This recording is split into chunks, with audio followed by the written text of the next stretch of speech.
બનાસકાંઠાના દાંતા તાલુકાના મોટા પીપોદરા ગામે બરાબર 14 વર્ષ પછી 29 પરિવાર અને 300 જેટલા નાગરિકો ફરી પુનર્વસન પામી રહ્યા છે। હું બનાસકાંઠા જિલ્લા પોલીસને વહીવટી તંત્રને ખૂબ અભિનંદન આપું છું કે જેમને માત્ર કાયદાની ચોપડીએ નહીં પરંતુ સામાજિક અને પ્રેમની ચોપડીએ બેઉ સમાજોની વચ્ચે રહીને છેલ્લા અનેક મહિનાઓથી બેઠકો કરાવીને વહીવટી તંત્ર બનાસકાંઠાને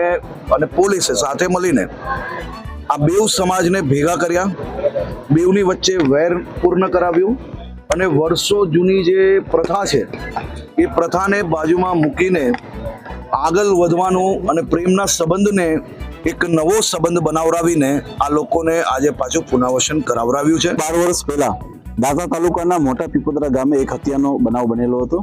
કે જેના ભાગરૂપે આદિવાસી સમાજમાં પ્રથા હોય છે ચડોતરાની, અને ચડોતરાની પ્રથામાં માત્ર જે વ્યક્તિએ આ કૃત્ય કર્યું છે તેને નહીં પરંતુ એક આખા મોટા સમાજને સજા દેવામાં આવતી હોય છે।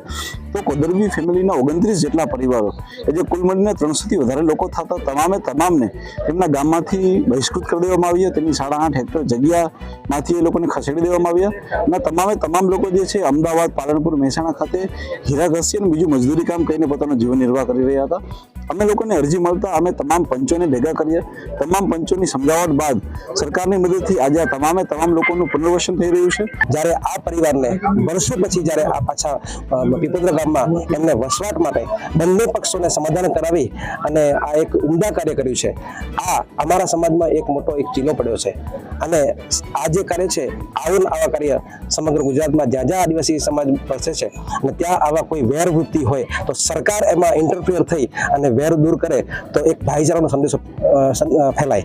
2014 થી આ લોકો કોદરી પરિવાર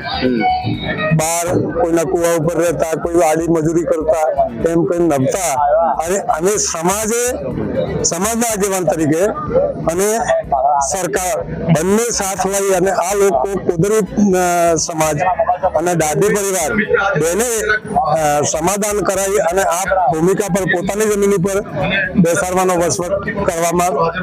દરેકનો હાથ છે। અમારી તમામ માહિતીથી અપડેટ રહેવા માટે જોડાયેલા રહો S9 ન્યૂઝ સાથે।